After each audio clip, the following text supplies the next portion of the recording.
If you've ever thought about adding a tree to your yard, there are several reasons why you want to move forward with that plan. We're going to tell you about that right now. We're also going to tell you how to prune the trees that you already have, especially with all the recent rain. They're probably getting a little wild. Here with us this morning, Parks and Rec, Jorn Veers and Jason Garcia. I want to thank you guys so much for joining us this morning. So let's talk about the importance of having a tree. First, we talked about the shade cover, so that's nice, right? Yes, absolutely. Shading a well-placed tree can bring your cooling costs down tremendously.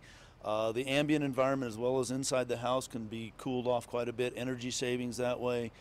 There's also a lot of aesthetic value to trees, and recent research has shown that people who live in areas where trees line the streets tend to have better health.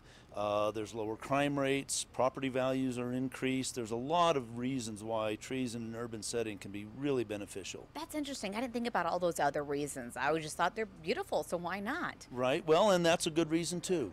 The aesthetics of a tree are certainly a reason enough. Is it hard to plant new trees? It's not hard. There are some key things to keep in mind, and some of those things are different from what a lot of the common knowledge out there is. One thing is to not plant it too deeply. I see a lot of trees that do get planted too deeply. The other is to not over amend the soil that you plant it into. People tend to think that trees need a rich soil. They really don't. They just need a loose soil that their roots can penetrate. Okay. So the key with planting is to dig a shallow but broad hole to enable those roots then to begin colonizing. When you say shallow, how deep? As deep as the root ball and no deeper. Okay. And talk about, should you plant it too close to the house, or should you know what type of tree you're planting close to the house because of the roots later on? Yeah, the roots can be an issue. Now, a lot of times what will happen is a root will grow up to the compacted soil at the edge of a construction and it'll turn. Okay. Because the soil's too hard and too dry. If there's a leak, a water leak, a sewer line, whatever, under the house, that can draw the roots under.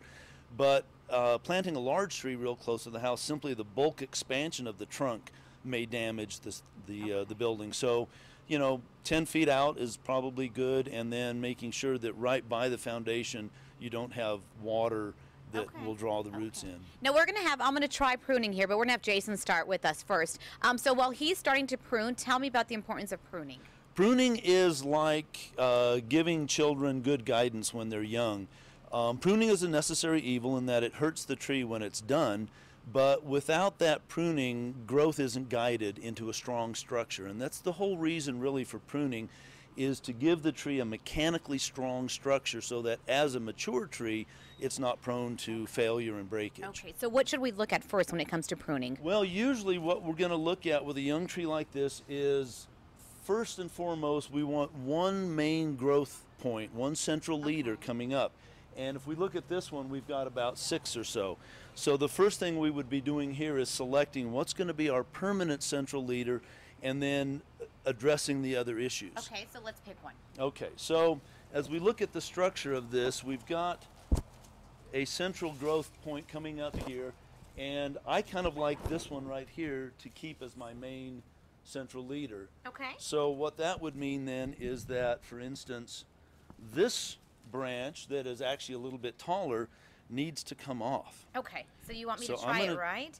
Give Here, you I'm this. Hold you this, or hand you this rather. And okay, so what you're going to want to do is you're going to want to cut this off. Jason, would you pull that to the side? Right above the other branch. So right here? So right in there. Okay. You go ahead and make that cut.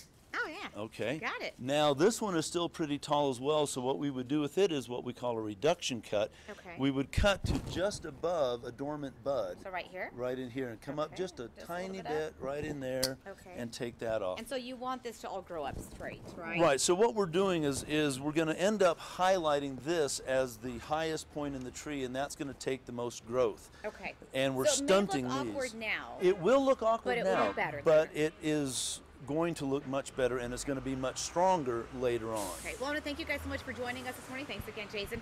Give us some details on a website where people can get more tips on how to prune. Okay, there's a really good website called Think Trees New Mexico.